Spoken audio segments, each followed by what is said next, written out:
One goalkeeping mistake, one hat-trick hero, one 20-year-old super sub who came off the bench and changed everything. Welcome to the night the World Cup 2026 group stage exploded into life. Hosts marching forward, co-hosts announcing themselves on the biggest stage of all, and a teenager turned overnight sensation in front of 70,000 screaming fans. If you thought the group stage was just about survival, think again. Tonight was about statements. 4 games, 4 stories. One unforgettable match day in World Cup 2026. Mexico edged out South Korea to top their group.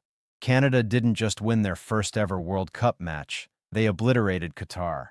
Switzerland looked dead in the water for over an hour before erupting in the final 20 minutes. And in Monterrey, South Africa and Czechia shared the points in a result that's about to scramble the picture in Group A completely. Let's break it all down, because every single one of these results changes who's going through and who's going home. Mexico 1-0 South Korea, the hosts, topped the group. It wasn't pretty. It wasn't a thrashing. But for Mexico, it didn't need to be. 5 minutes into the second half, South Korean goalkeeper Kim Sung-gyu collided with a teammate while trying to claim a cross. And in that split second of chaos, the ball broke loose. Luis Romo didn't need a second invitation. He volleyed into an empty net, and the Estadio Azteca crowd erupted. That was the difference. One mistake, one moment of clinical finishing, and Mexico had their goal. South Korea pushed back. Kim atoned for his error with a strong save to deny Raul Jimenez. But at the other end, Mexican goalkeeper Raul Rangel produced a brilliant late stop to deny Yang Hyun-jun and protect the clean sheet. Final whistle, Mexico 1, South Korea 0. The hosts move to 6 points and finish as Group A winners. Now they face Czech Republic at the Estadio Azteca on Wednesday. Knockout stage already secured. South Korea, sitting on 3 points, will need something special against South Africa in Monterrey to keep their World Cup alive. Canada 6-0. Qatar, a historic first win, but at a cost. This is the kind of scoreline that makes the football world sit up and take notice. Canada, co-hosting this tournament, had never won a World Cup match before tonight. Not one. That changed in Vancouver. And it changed in the most emphatic way imaginable. Jonathan David was the headline, a hat trick, a statement to the world that Canada are not here just to make up the numbers. He opened with a thumping volley, added a close-range finish, and capped it all off in stoppage time with a left-footed strike to complete his treble. But David didn't do it alone. Sile Larin pounced on a rebound to get the rout started. Nathan Saliba, on for the injured Kone, drilled home a free kick. An own goal from Mohamed Manai made it 5. Qatar simply had no answers. And Qatar's afternoon turned ugly long before the floodgates opened.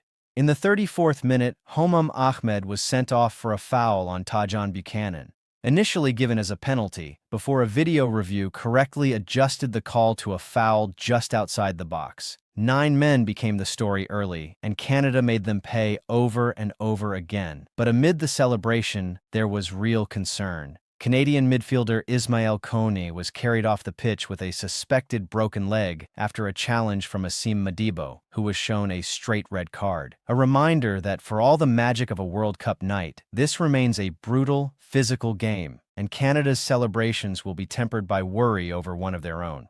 Canada now sit level on 4 points with Switzerland, but ahead on goal difference. The two co-host rivals will collide on June 24th in Vancouver, in what's shaping up to be one of the biggest group stage finales of the tournament. Qatar, meanwhile, face Bosnia-Herzegovina in Seattle, fighting just to stay in the competition. Switzerland 4-1, Bosnia-Herzegovina, the super sub who stole the show. For over an hour, this looked nothing like a statement win. It looked like Switzerland banging their head against a wall. Bosnia-Herzegovina, unbeaten in 9 straight competitive matches, were matching Switzerland step for step. Organized, disciplined, backed by an enormous roaring crowd of over 70,000 fans inside Los Angeles Stadium, draped in their nation's colors, soaking in only their second ever World Cup appearance. Then, in the 74th minute, everything changed. Johan Manzambi, 20 years old, a Geneva native playing his club football at Freiburg, had been on the pitch for all of 3 minutes when he rose to meet a poorly cleared header from Amar Memic and smashed it home on the volley. His first ever World Cup goal. the kind of strike that turns a nervous away end into pure delirium. 10 minutes later, Bosnia's resistance collapsed further. Tarik Muharemovic was sent off for a dangerous tackle, reducing the Dragons to 10 men, and Muharemovic himself, in cruel footballing irony, would go on to be on the wrong end of the chaos that followed. Switzerland smelled blood. Manzambi struck again in the 90th minute, this time teed up by Vargas, turning a one-goal cushion into a procession. And as if to put a bow on the night, Captain Granit Xhaka stepped up and converted a stoppage-time penalty to make it 4. Bosnia did get a consolation through Erman Mamić deep into second-half injury time, a goal that meant something to a proud nation and a passionate fan base that traveled in numbers to support their team. They're not out of this World Cup yet. They went toe-to-toe with a higher-ranked Swiss side for the best part of 90 minutes, and there is still a path to the knockout stage if results fall their way. But for Switzerland, after a disappointing 1-1 draw with Qatar last time out, this was exactly the response they needed. Patience rewarded, and a teenager announcing himself on the world stage. Step back and look at the bigger picture forming here. Mexico have done exactly what hosts are supposed to do. Get the job done, top the group, avoid drama, and march into the knockouts with confidence. They didn't need fireworks, they needed efficiency, and a goalkeeping error gifted them just that. Canada are the story of the day. A first-ever World Cup win, and not just any win. A 6-goal demolition with a hat trick from their talisman.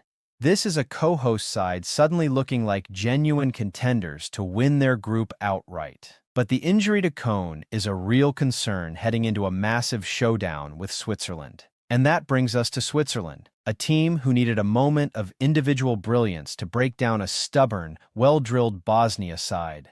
Manzambi's emergence is the kind of subplot World Cups are made of. An unknown name on Tuesday, a household name by Friday. Group B, in particular, is now red hot. Canada and Switzerland both on 4 points. A head-to-head collision on June 24th that could decide top spot outright. This is exactly the kind of fixture World Cups are built around. Mexico through to the knockouts as Group A winners, unbeaten and in control. Canada's first-ever World Cup win is historic, but the Kone injury casts a shadow over the celebrations. Jonathan David's hat-trick puts him firmly in the conversation for this tournament's breakout star. Johan Manzambi, just 20 years old, scores twice off the bench in a World Cup match. A name to remember. Bosnia-Herzegovina go down fighting, and their World Cup dream is still alive. Group B's final round between Canada and Switzerland is now must-watch television. Think about it for a second. Canada, a nation that had waited its entire footballing history for a single World Cup win, finally got it. Not by the skin of their teeth, but in front of their own fans, with their own star scoring a hat-trick. And yet, in the very same match, joy turned to silence as Ismael Kone was stretchered off. That's football. That's the World Cup. Euphoria and heartbreak, separated by nothing more than a single moment. Then there's Manzambi, a kid from Geneva who, 3 minutes after stepping onto the pitch, wrote his name into Swiss football history. Nobody outside Freiburg's fan base knew his name this morning. Tonight, an entire nation does. This is why we watch, not just for the goals and the score lines, but for these human moments, these turning points, these stories that no script could have written better. So where does this leave us? Mexico safely through as group winners. Canada riding the high of history, but nursing a painful blow. Switzerland alive and kicking thanks to a teenage hero. And Bosnia, despite the loss, proving they belong on this stage.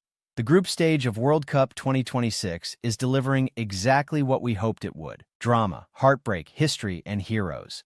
And we're only getting started. If this breakdown got you fired up for the World Cup, smash that like button right now. It genuinely helps this channel grow. Subscribe and turn on notifications so you never miss a single result, a single twist, or a single moment of magic from this tournament. And drop a comment below. Who do you think wins Group B when Canada meets Switzerland on June 24th? Let's hear it. See you in the next one. This World Cup is just getting started. Share,